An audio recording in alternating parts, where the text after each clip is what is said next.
जनपद में नगर निगम की टीम ने प्रतिबंधित पॉलीथीन व अतिक्रमण के खिलाफ चलाया अभियान की कार्यवाही। आपको बता दें, नगर निगम ने प्रतिबंधित पॉलीथीन के खिलाफ अभियान चलाते हुए पुलकंभों पर करीब 1 दर्जन दुकानों पर छापेमारी की। 2 दुकानों से 35 किलो प्रतिबंधित पॉलीथीन बरामद कर दोनों पर 10-10 हजार रुपए जुर्माना लगाया गया। इसके अलावा IGRS व जन सुनवाई में की गई शिकायत पर कार्यवाही करते हुए जेल चुंगी के पास अतिक्रमण को हटाया गया। नगरायुक्त गजल भारद्वाज के निर्देश पर सहायक नगरायुक्त व अतिक्रमण प्रभारी शिवराज सिंह के नेतृत्व में नगर निगम अधिकारियों ने पुलकंभों पर करीब 1 दर्जन दुकानों पर प्रतिबंधित पॉलीथीन की जांच के लिए आकस्मिक छापेमारी की। 2 दुकानों से 35 किलो प्रतिबंधित पॉलीथीन बरामद की गई। दोनों दुकानदारों पर 10-10 हजार रुपए का जुर्माना लगाया गया है।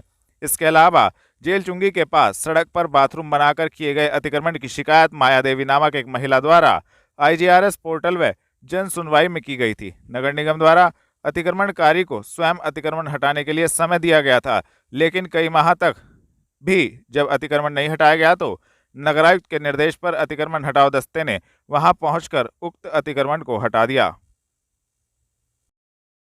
थाना गागलहेड़ी पुलिस ने एक शातिर वांछित अभियुक्त को गागलहेड़ी क्षेत्र से किया गिरफ्तार की कार्यवाही। आपको बता दें, वरिष्ठ पुलिस अधीक्षक के निर्देशन में अपराधियों के विरुद्ध चलाए जा रहे धरपकड़ अभियान के क्रम में थाना गागलहेड़ी पुलिस को बड़ी सफलता हाथ लगी है। थाना गागलहेड़ी पुलिस ने एक वांछित अभियुक्त हनी लांबा उर्फ गौरव लांबा को गागलहेड़ी क्षेत्र से गिरफ्तार करने में महत्वपूर्ण सफलता प्राप्त की है तथा संबंधित धाराओं में कार्यवाही करते हुए अभियुक्त को माननीय न्यायालय के समक्ष पेश किया गया है। गिरफ्तार करने वाली टीम में उप निरीक्षक Narendra Kumar, head constable Vineet Kumar, constable Deepak Kumar मौजूद रहे।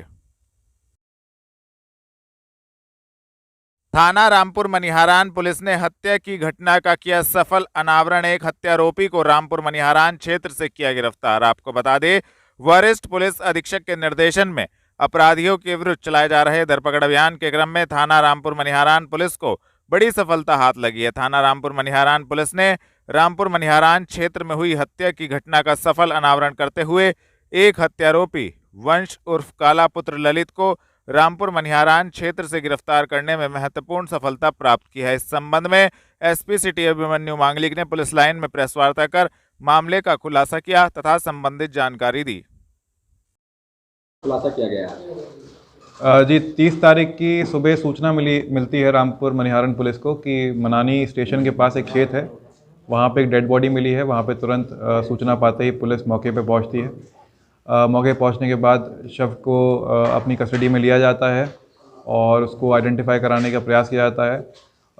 आसपास के लोगों से पूछताछ करने पे ही शव को आइडेंटिफाई कर लिया जाता है। शव सचिन कुमार के नाम से आइडेंटिफाई होता है, जो गाँव नलेड़ा गुजर का रहने वाला है। उसके पिता मौके पे आते हैं, पूरी घटना उनको बताई जाती है तो उनके द्वारा तहरीर प्राप्त करके ये पता किया जाता है कि आखिरी बार ये जो मृतक है वो अपने दोस्त वंश उस काला के साथ देखा गया था। वही उसको उसके घर से लेके गया था, साथ में इनका उठना बैठना था, पुराने दोस्त यार थे। और इन्होंने जिस दिन 29 तारीख की दिन में इन्होंने दोपहर को एक ठेके से फ्रूटी की शराब ली है। उसके बाद इन्होंने साथ में शराब बैठ के पी है। कुछ इस तरह इनकी गाली गलौज इनके बीच में हुई, जिसकी वजह से ये वंश उर्फ काला ने पास में ही पड़ा हुआ डंडा इसके सर पे मार दिया, जिसकी वजह से उसकी हत्या हो गई। तो क्या पूर्व से ही इनमें कुछ आपसी रंजिश चलती आ रही है, केवल गाली गलौज में ही हत्या का कारण? जी, पूछताछ में इन्होंने बताया कि काफ़ी इन्होंने ड्रिंक कर रखी थी, इसको होश नहीं था कि वो क्या कर रहा है। और जो अभी प्रिलिमिनरी बात निकल के आई है वो यही आई है कि इन्होंने उस टाइम पे गाली गलौज हुई थी और हीट ऑफ द मोमेंट में ही उसके सर पे उसने चोट मारी, जिसकी वजह से उसकी हत्या हो गई। नहीं, गाली गलौज की पुरानी रंजिश को लेके कोई लड़की का मामला हो या नहीं, ऐसा अभी तक निकल के नहीं आया। ऐसी कोई जानकारी अभी तक प्राप्त नहीं हो पाई। अभियुक्त का कोई आपराधिक इतिहास? जी नहीं। ठीक है। लिंक रोड निकट दयावती अस्पताल में स्तन कैंसर जागरूकता अभियान के अंतर्गत स्तन कैंसर के लक्षणों की दी गई जानकारी। आपको बता दें, सहारनपुर ऑब्स एवं गायनी सोसाइटी की अध्यक्ष डॉक्टर नैना मिगलानी द्वारा स्तन कैंसर जागरूकता अभियान के अंतर्गत ग्रामीण क्षेत्रों से आई महिलाओं को स्तन कैंसर के प्राथमिक लक्षणों के बारे में जानकारी दी गई। डॉक्टर नैना मिगलानी ने बताया कि यदि 30 साल से ऊपर किसी महिला को स्तन में गांठ, निप्पल से रिसाव या ब्लीडिंग या निप्पल का अंदर घुसना हो तो उसका किसी स्त्री रोग विशेषज्ञ को दिखाकर प्राथमिक स्टेज पर सलाह लेनी चाहिए, जिसको लेकर संबंधित जानकारी भी दी। मैं Saharanpur obs and gynae society की अध्यक्ष डॉक्टर नैना मिगलानी। हमारे यहाँ Saharanpur obs and gynae society द्वारा एक कैंपेन चलाया जा रहा है, जिसमें हम ब्रेस्ट कैंसर के बारे में सभी महिलाओं को, ग्रामीण क्षेत्रों से आई हुई या शहरी क्षेत्रों की सभी महिलाओं को उसके बारे में अवेयर करना चाहते हैं कि ये एक पूरा हमारा फॉक्सी के द्वारा पूरे इंडिया में एक पैन कैंपेन है, जिसमें हम हम चाहते हैं कि लेडीज़ को पता हो कि अगर स्टार्टिंग में ही हम अगर उसे पकड़ लें कि चाहे ब्रेस्ट में कोई गांठ हो, पानी का रिसाव हो निप्पल से, या कोई ब्लीडिंग हो, या हमारे ब्रेस्ट अंदर उसके निप्पल धंसे हुए हों, तो स्टार्टिंग में ही अपने डॉक्टर से कंसल्ट करके, लेडीज़ डॉक्टर से कंसल्ट करके उसको हम इनिशियल स्टेज पे ही पकड़ सकते हैं और उसका फिर इलाज संभव है और जो पूर्ण तरह से क्योरेबल भी है। इसमें मैमोग्राफी द्वारा हम उसे कंफर्म करते हैं और अगर हमारी गांठ पाई जाती है उसमें FNAC या बायोप्सी, एक दो जांचें हैं जिससे हमें कंफर्म हो जाता है कि अगर कैंसर है तो उसको 100% फिर हम उसे रिमूव कर सकते हैं और उसका भविष्य में कोई उसका रेमिनेंट नहीं रह पाता। तो ये इनिशियल स्टेज में अगर हम पकड़ लेते हैं तो बिल्कुल ब्रेस्ट कैंसर से पूर्णतः हमारा इलाज संभव है। ऐसी महिलाओं से क्या करते हैं जो आपसे संपर्क करें, क्या किस तरीके से उनका ट्रीटमेंट हो रहा है? ये इलाज बहुत इजी होता है। जैसे अगर हमारे ब्रेस्ट में कोई गांठ होती है तो उसी गांठ को वहीं का वहीं, अगर वो कैंसर से संबंधित है तो गांठ को वहीं से वहीं निकाल के उसको फिर बायोप्सी के लिए भेजा जाता है। अगर उसमें कैंसर के कुछ भी लक्षण पाए जाते हैं तो उसमें कीमोथेरेपी और रेडियोथेरेपी की जाती है, जो हमारे यहाँ पास में एम्स ऋषिकेश में संभव है और उसका फिर पूरा 100% बॉडी से उसका रिमूवल संभव है। यातायात माह के अंतर्गत चौकी लेबर कॉलोनी क्षेत्र में कुतुबशेर पुलिस द्वारा चलाया गया सघन वाहन चेकिंग अभियान। आपको बता दें, थाना कुतुबशेर के लेबर कॉलोनी क्षेत्र में थाना प्रभारी चंद्रसेन सैनी, चौकी प्रभारी लेबर कॉलोनी सचिन पुनिया द्वारा यातायात माह के अंतर्गत सघन वाहन चेकिंग अभियान चलाया गया, जिसके अंतर्गत वाहन चालकों द्वारा वाहन चलाते समय अनियमितता पाए जाने पर चालान काटे गए। प्रेशर हॉर्न, ट्रिपल राइडिंग, बिना हेलमेट बाइक चलाने और विदाउट सीट बेल्ट कार चालकों के ऊपर कार्यवाही की गई। लगभग 10 चालकों के चालान काटे गए तथा 20,000 रुपये का समन शुल्क वसूल किया गया। चेकिंग के दौरान कुछ वाहन चालकों को चेतावनी देकर छोड़ा भी गया और दोबारा अनियमितता बरतते पाए जाने पर कार्यवाही की चेतावनी दी गई। कुतुबशेर क्षेत्र में आगामी त्योहारों के दृष्टिगत थाना प्रभारी ने पुलिस बल के साथ किया flag march.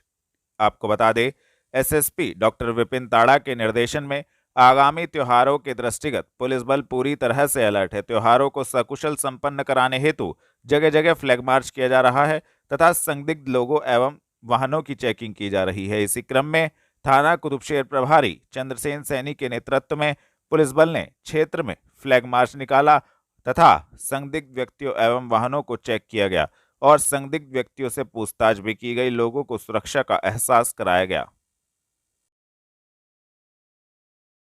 Court road Parshvanath plaza से IMA भवन तक सर्व समाज द्वारा युवान को न्याय दिलवाने के लिए निकाला गया कैंडल मार्च। आपको बता दें, एक छोटे बच्चे युवान की सही इलाज न मिलने के चलते मृत्यु हो गई थी, जिसमें पीड़ित परिजनों का आरोप था कि डॉक्टर द्वारा इलाज में लापरवाही बरती गई, जिस कारण युवान की मृत्यु हुई। परिजनों एवं सर्व समाज द्वारा डॉक्टर की गिरफ्तारी की मांग की गई। गिरफ्तारी न होने पर युवान को न्याय दिलवाने के लिए सर्व समाज द्वारा कोर्ट रोड पार्श्वनाथ प्लाजा से IMA भवन तक कैंडल मार्च निकाला गया और युवान को न्याय दिलवाने की मांग की गई, जिसको लेकर संबंधित जानकारी भी दी। मेरा नाम दिग्विजय सिंह चौहान है और आज हम सभी युवान को, जो डॉक्टर जितेंद्र चुग ने जिसकी हत्या कर दी है, उसकी गिरफ्तारी को लेके उसके नर्सिंग होम को सील करने के लिए आज सब उस बच्चे को अपनी श्रद्धांजलि के रूप में और सब अपनी संवेदनाएं प्रकट करने के लिए अपने कैंडल मार्च जो निकाला है, सर्व समाज ने उसमें साथ दिया। और निश्चित रूप से हम कानून को मानते हुए हमने CMO से रिपोर्ट मंगवाने के बाद डॉक्टर जितेंद्र चुग पे 304 का मुकदमा दर्ज होता है। उसके बाद हम SSP साहब से मिलने का काम करते हैं, अपनी संवेदनाएं उनसे सारी प्रकट करते हैं। लेकिन आज तक डॉक्टर जितेंद्र चुग गिरफ्तार नहीं हुआ। वो खुलेआम घूम रहे हैं, वो परिवार पे मानसिक रूप से प्रताड़ित करने का काम कर रहे हैं और समझौता का फैसला कर लो, समझौता कर लो, ये चारों तरफ से एक दबाव बनाया जा रहा है। मेरा आप सबके माध्यम से एक ही चीज जानना चाहता हूँ, कोई 304 का मुलजिम 10 दिन से खुलेआम कैसे शहर में घूम सकता है? उसकी गिरफ्तारी तुरंत हो, उसका हॉस्पिटल आज ही सील हो। अभी हमारे इंस्पेक्टर साहब से बात हुई है, वो हॉस्पिटल सील करने गए हैं और इसी वजह से आज हम सब इकट्ठा होकर कैंडल मार्च के माध्यम से अपने रोष प्रकट करने के लिए सब लोग यहाँ हैं। लगातार आप लोग प्रदर्शन कर रहे हैं एसएसपी से मिले थे, लेकिन अभी तक कोई कार्रवाई नहीं हुई। हम लोग तो कानून को मानने वाले लोग हैं और अनुशासित लोग हैं, और निश्चित रूप से हम यही तक इस सिस्टम में चलेंगे तो हमारी बात मानी जाएगी।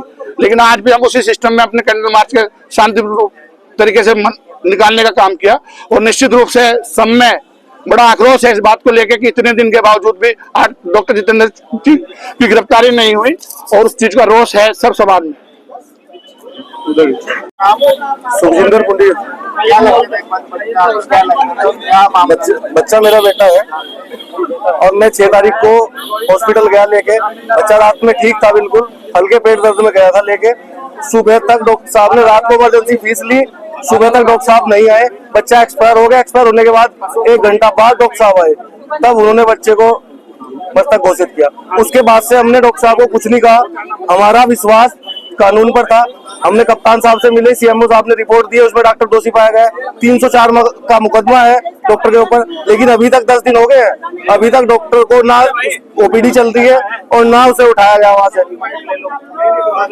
अब आप कप्तान साहब से मिले, हमारा यही है उसका हॉस्पिटल जो हमारे साथ हुआ है वो किसी और के साथ ना हो, हमारा यही है। वो मेरे पास दबाव बना रहे हैं, कल भी 10 डॉक्टर मेरे पास थे, मैं हर रोज वो मेरे ऊपर दबाव बना रहे हैं इस चीज के लिए कि फैसला कर लो, फैसला कर लो। मुझे न्याय चाहिए। मैं सिर्फ इसलिए आया था हॉस्पिटल से अपने बच्चे को आराम से लेके, बिना कोई तोड़ फोड़ किए।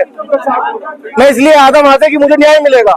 ये इतने जो भाई खड़े हैं, ये सब लोग ये सिर्फ इसलिए साथ खड़े हैं कि सब न्याय में साथ है मेरे, और ये इन्हीं भाइयों का मैं सबसे पीछे खड़ा हूँ। ये सब खड़े हैं मेरे साथ।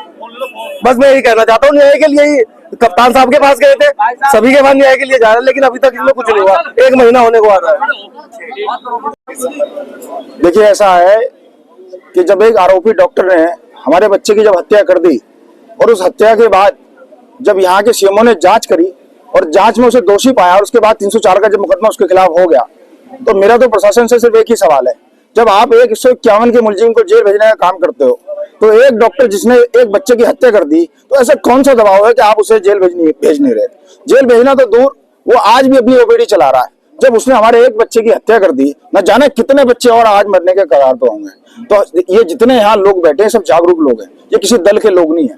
तो मैं तो प्रशासन से सिर्फ एक बात कहना चाहता हूँ, आज ये हो सकता है 300 हो, 400 हो, लेकिन जब तक उस आरोपी डॉक्टर को आप जेल भेजने का काम नहीं करोगे, हो सकता है 300 से 3000 हो जाए और उसके बाद 30,000 हो जाए। तो आपके माध्यम से मैं प्रशासन से यही कहना चाहता हूँ कि एक पिता जिसने अपना पुत्र खोया है, अगर यही शासन और प्रशासन के लोग खो देते, तो मुझे ऐसा लगता है कि 24 घंटे ना लगने लगते, मुकदमा बाद में दर्ज होता है, ये लोग जेल चले जाते। तो क्या है किसान के बेटे कि अगर हत्या हो जाए तो क्या आरोपी को आप जेल नहीं भेजोगे? तो मेरा आपके माध्यम से यही कहना है कि 24 घंटे में आप उसे जेल भेजें और उसके ओपीडी को आप बंद कराने का काम करें। उत्तर प्रदेश के पूर्व मुख्यमंत्री अखिलेश यादव का कोलकी टोल पर सपा कार्यकर्ताओं ने फूल मालाएं पहनाकर किया जोरदार स्वागत। आपको बता दें, देवबंद के पूर्व विधायक माविया अली के पुत्र की शादी में पहुंचते समय सपा के पूर्व मुख्यमंत्री अखिलेश यादव का कोलकी टोल प्लाजा पर सैकड़ों कार्यकर्ताओं ने जोरदार स्वागत किया। अखिलेश यादव का काफिला 2 ही मिनट कोलकी टोल पर रुका, जिसमें गाड़ी से बाहर निकलकर अखिलेश यादव ने अपने कार्यकर्ताओं को आने वाले चुनाव में जुट जाने की बात कही। इसके बाद वह देवबंद की ओर रवाना हो गए। इस दौरान कार्यकर्ता मोहित सैनी, भूपेंद्र मौर्य, अमित गुज्जर, राजेंद्र यादव, सुखबीर यादव मौजूद रहे।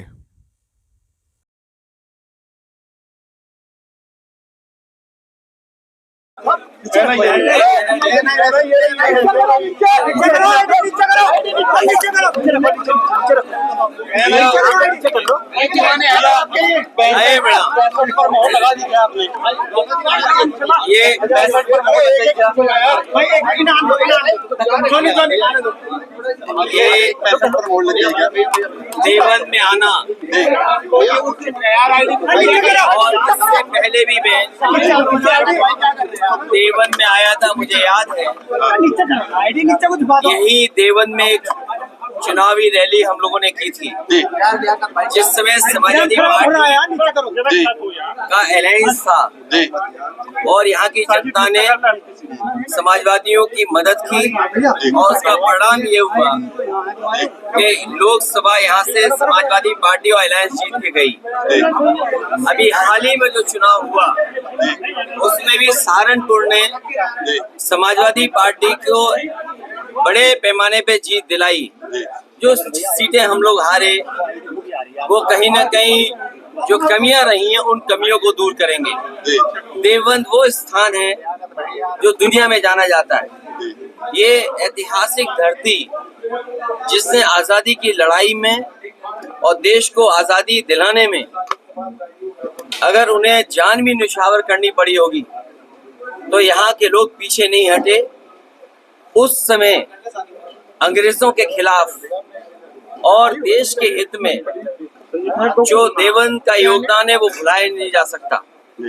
ये स्थान ऐसा धार्मिक और पवित्र स्थान बनकर के निकला है कि जहाँ पर भाषा को लेकर के, अपने कल्चर को लेकर के, अपने ट्रेडिशन को लेकर के आने वाली पीढ़ी के भीतर कैसे वो संस्कार जाएं, उसके लिए देवबंद हमेशा जाना जाएगा।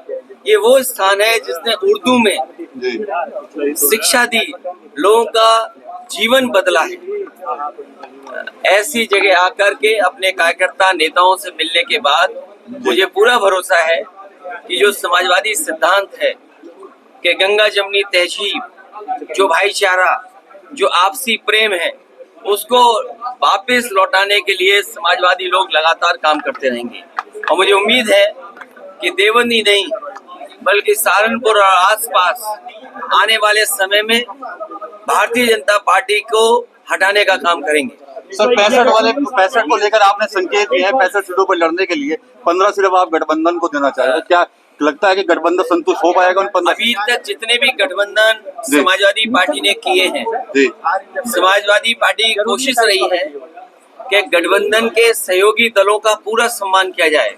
और मैं आज आपके सामने कह रहा हूँ, और जो भी हमारे गठबंधन के साथी हैं कभी पहले निराश नहीं हुए, आगे भी निराश नहीं होंगे।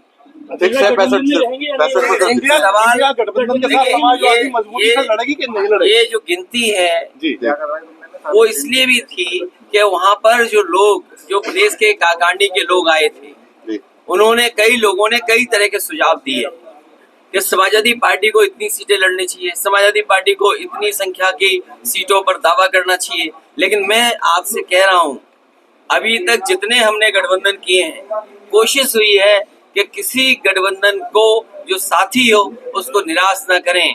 और हमारा गठबंधन और पीडीए स्ट्रेटेजी, पीडीए ही हराएगा एनडीए को, क्योंकि एनडीए के लोगों ने धोखा दिया है पीडीए के लोगों को। पीडीए के जुड़े हुए लोग, उनको धोखा मिला है एनडीए से। आज पिछड़े, दलित, अल्पसंख्यक, मुसलमान भाई सबसे ज्यादा पीड़ित हैं और सबसे ज्यादा न्याय हुआ उनके साथ। अगर कोई न्याय दिलाएगा तो यही गठबंधन पीडीए मिलकर के आगे बढ़ेगा। अच्छा, एमपी को लेकर आपने कल बात कही थी, सरकार खंडन कर रही है, उसका क्या कहेंगे? देखिए, जो मध्य प्रदेश में बात खत्म हो गई है उस बात को हम लोग ना उठाएं। ये शायद हमारी समझ के बाहर था, या हमने ज्यादा समझ लिया हो और किसी के साथ बैठ करके ज्यादा भरोसा हो गया हो। इसलिए मुझे लगा कि मध्य प्रदेश में अगर उनके लोग बातचीत कर रहे हैं तो हमें साथ लेकर के चलेंगे, क्योंकि ये बात साफ हो गई है कि स्टेट लेवल पर कोई गठबंधन नहीं है। तो कोई बात नहीं, गठबंधन नहीं है, लेकिन नेशनल लेवल पे जो गठबंधन है उसको पीडीए स्ट्रेटजी के तहत मदद करेगा। देखिए,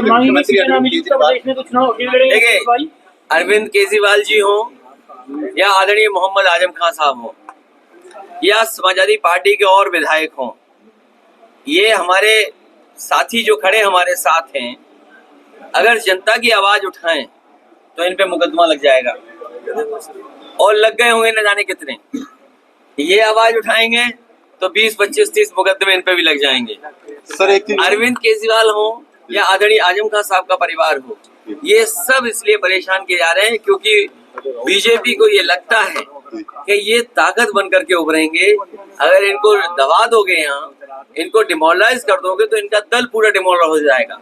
लेकिन हमें भरोसा जनता पर है, हमें भरोसा न्यायालय पे है कि एक दिन उन्हें न्याय जरूर मिलेगा। सर, आजम खान साहब के मामले पे एक चीज फैलाई जा रही है कि समाजवादी पार्टी मदद नहीं कर रही है, कांग्रेस मदद के लिए। मैं आपसे कह रहा हूँ कि समाजवादी पार्टी पूरी मदद कर रही है और कभी भी किसी की जब किसी के ऊपर किसी तरह का संकट हो, ये मेरे लिए नहीं, जो लोग संकट में किसी का लाभ उठाना चाहते हैं उनसे बड़ा दुश्मन कोई नहीं हो सकता। समाजवादी पार्टी मदद कर रही है और मदद करती रहेगी। आखिरी सवाल सर, 2024 के लिए देवबंद से क्या मैसेज दे रहे हैं आज आप? देवबंद वो स्थान है, देवबंद वो पवित्र स्थान है जिसने सदियों से अपनी संस्कृति, अपने ट्रेडिशन को बचाया, लोगों को शिक्षित किया, जागरूक किया और समाज के लिए सुधार के लिए सबसे बड़ा हथियार अगर कोई चीज है तो वो शिक्षा है। यहाँ के जमीन ने, यहाँ के तमाम पूर्वजों ने बहुत लोगों के जीवन को बदला है और यहाँ से समय समय पर संदेश दिया है।